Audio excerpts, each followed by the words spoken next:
Pessoal, agora, Primeira Guerra Mundial. Pessoal, essa guerra ela é um divisor na história das guerras.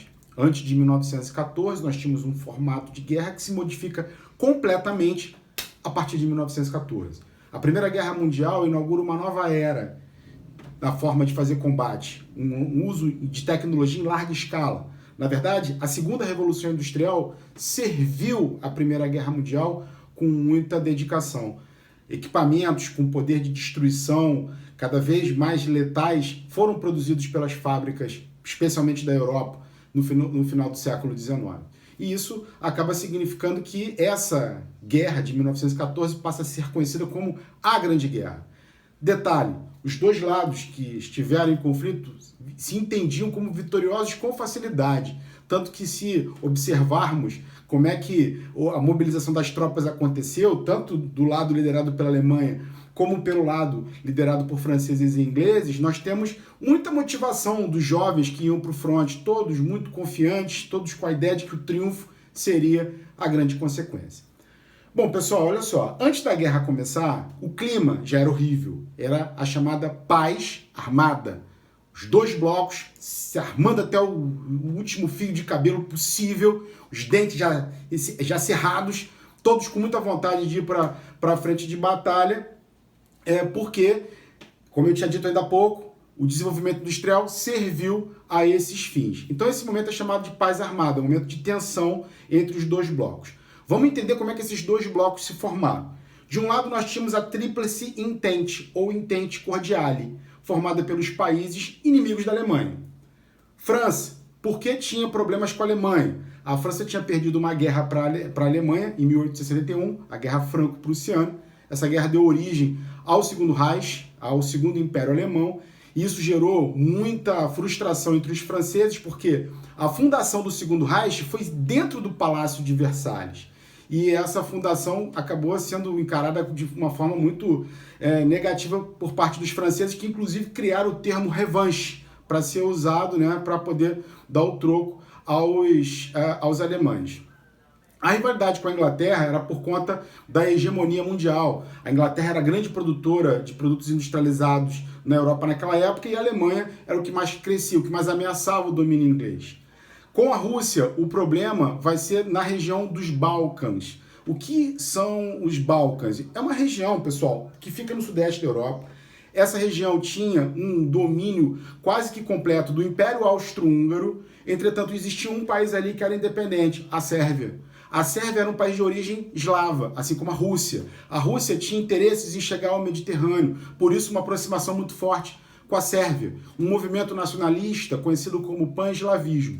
Por outro lado, nós temos o Império Austro-Húngaro tendo uma relação muito histórica com a Alemanha. Ambos são germânicos, então nasce um outro movimento, um movimento chamado de pan-germanismo. O que então é a questão balcânica? É a tensão entre o pan-eslavismo contra o pan-germanismo.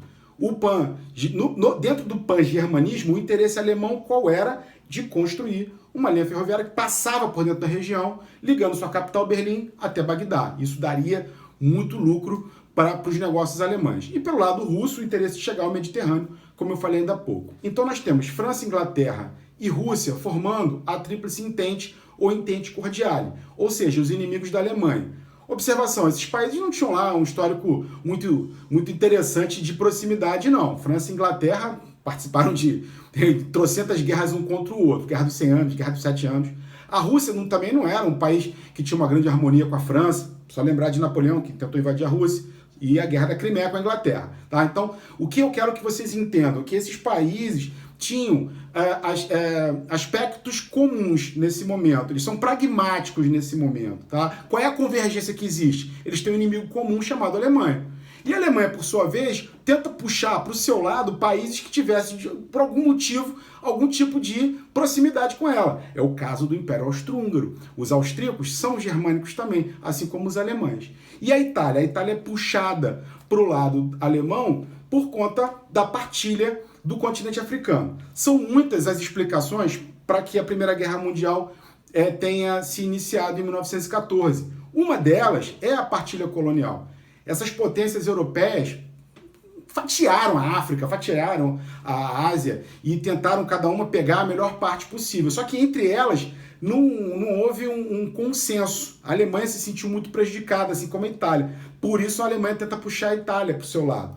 Não vamos imaginar que a Itália tinha uma relação muito maravilhosa com alemães, muito menos com austríacos, até porque a Itália, quando nasce, ela, como país unificado, como Estado unificado, foi como uma consequência da guerra contra a Áustria.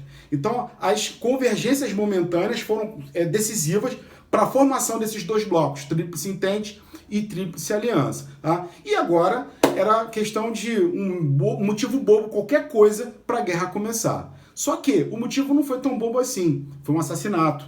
O herdeiro do trono austríaco, o arquiduque Francisco Ferdinando, visitava Sarajevo, na Bósnia e Herzegovina, quando foi acertado, ele foi alvo de tiros, né, de um jovem chamado Garviro Príncipe, que fazia parte de um movimento nacionalista anti-germânico, alguém que defendia a bandeira do pan-eslavismo. Então ele atira e mata ali, a queima-roupa, o arquiduque. Nesse momento, a Áustria declara guerra à Sérvia. A Sérvia tinha no pan-eslavismo sua política externa, que era a sua proximidade com a Rússia. A Rússia, então, compra o barulho da Sérvia. A Alemanha era o principal aliado da Áustria, do Império Austro-Húngaro. E lógico que entra em ação. Como a Rússia tinha sua aliança com ingleses e franceses se aproximam da Rússia para poder o combate se desenvolver.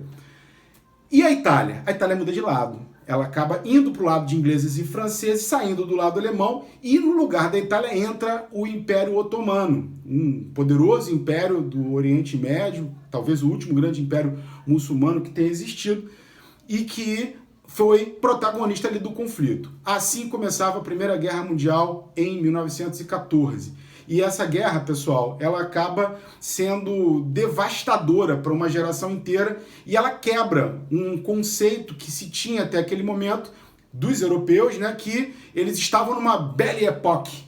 A soberba europeia era muito grande e essa soberba ela se desmonta completamente depois que a guerra termina. Eu vou terminar a primeira parte aqui da explicação e vou fazer um segundo vídeo para não ficar muito pesado, tá, pessoal?